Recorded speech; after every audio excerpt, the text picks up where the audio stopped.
Billie Eilish back shouting at us with a brand new album. Hit me hard, hit me soft. All capitals, by the way. Critics saying this is her most mature album yet. I mean, she's getting older. Still a bit too old for Drake though. But is it good?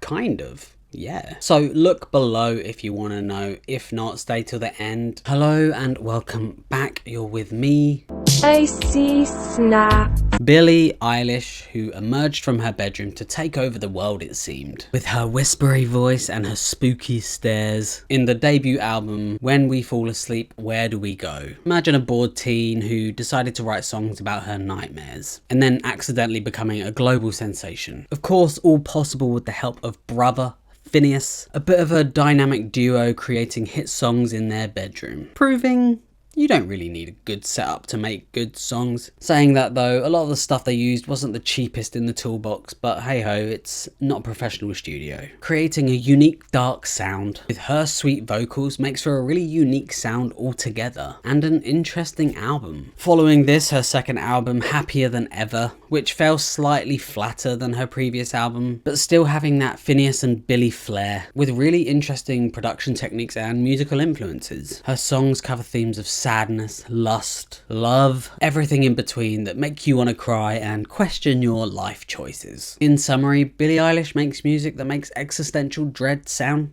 catchy. And that doesn't stop here with their new album, starting off with the song Skinny, which, you know, I guess I can kind of relate, kind of setting the tone for the rest of the album. A song about self-reflection, accepting who you are and being okay with it. Billie's vocals set atop this lone guitar and ends with this nice orchestral finish. I genuinely admire Phineas's production. He makes Billie's voice and just an acoustic guitar fill up this like incredible sound space. I mean, it helps that Billie's voice is so good, obviously. Following this up with what I would consider the lead single on the album, Lunch. Side note, why are all the songs capitalized?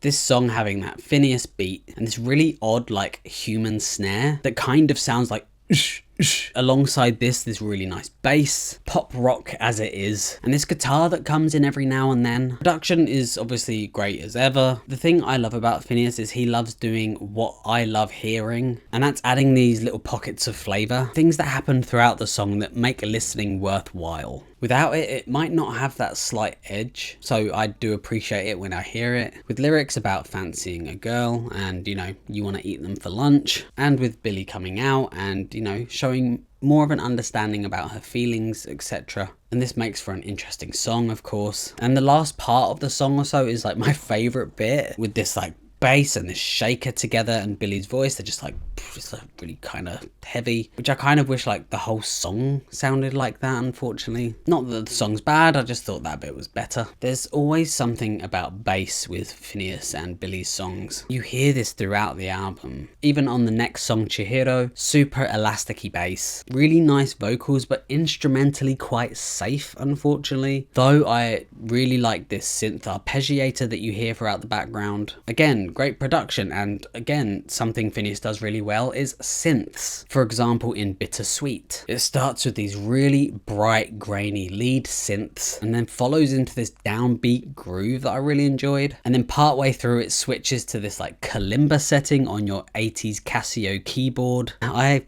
really like it, actually.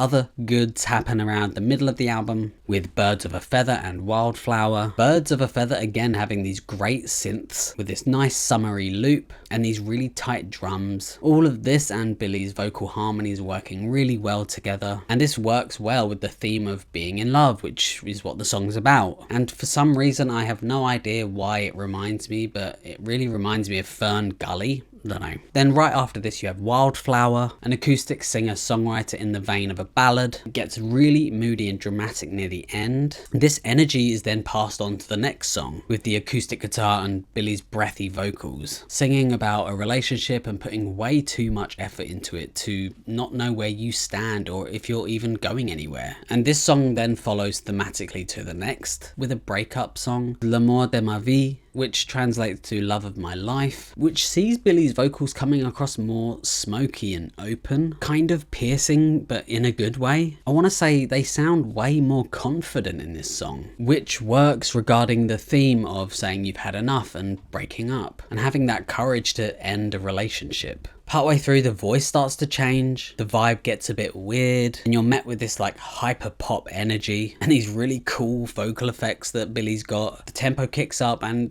yeah, I really like this change halfway through. Don't know why, it just really brings something to that song. Like you've suddenly just got new energy from ending something.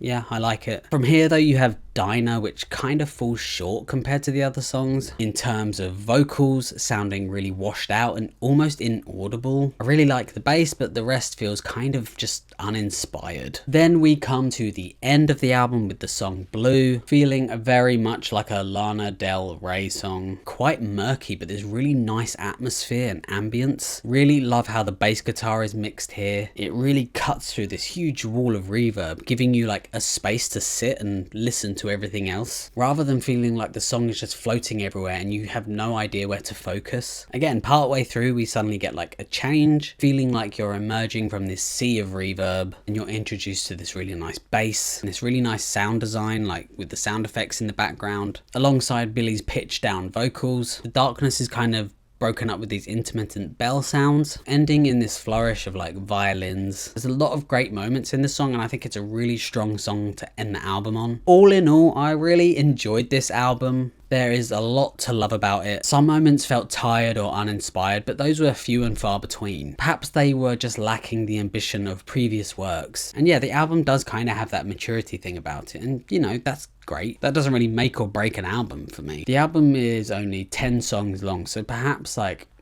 I was expecting maybe a bit more from it, more care or detail. Saying that though, the production's great in terms of space, feel and instrumentation, making sure every element has its own part to play. And that's something I kind of envy about Finnis's production. He's just so good at doing that. But I just feel like he didn't take as many risks or try anything new out. Maybe there's too much pressure to be successful rather than experimental. Saying that though, I would gladly give this album an 8 out of 10. Thank you so much for watching.